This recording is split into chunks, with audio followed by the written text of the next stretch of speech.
দর্শক, আন্তর্জাতিক অঙ্গনে জনপ্রিয় পপ তারকা অলিভিয়া রদ্রিগো এবং ব্রিটিশ অভিনেতা লুই প্যাট্রিস এই মুহূর্তে শোবিজ অঙ্গনে আলোচনার কেন্দ্রবিন্দুতে। কারণ প্রায় 2 বছরের প্রেমের সম্পর্কের ইতি টানলেন এই দুই তারকা, এমনটাই জানাচ্ছে বিদেশি গণমাধ্যমগুলো। প্রতিবেদন অনুযায়ী সাম্প্রতিক সপ্তাহগুলোতে তাদের সম্পর্ক খুব একটা সহজ যাচ্ছিল না।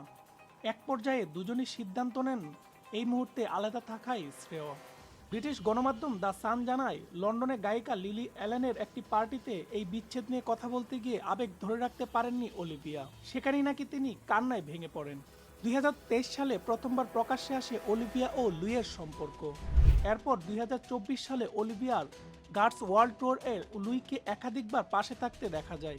এমনকি গ্লাসটনবেরি মঞ্চে অলিভিয়ার পারফরমেন্সের সময় তাকে প্রকাশ্যে সমর্থনও জানান লুই।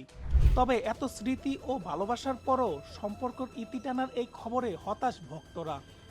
যদিও এখন পর্যন্ত অলিভিয়া রদ্রিগো কিংবা লুই প্যাট্রিস কেউই আনুষ্ঠানিকভাবে কোনো মন্তব্য করেননি।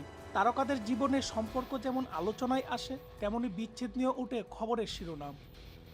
সময়ে বলবে এই বিচ্ছেদ স্থায়ী নাকি একটি সাময়িক দূরত্ব। শোবিজ অঙ্গনের এরকম আপডেট পেতে চোখ রাখুন আমাদের চ্যানেলে।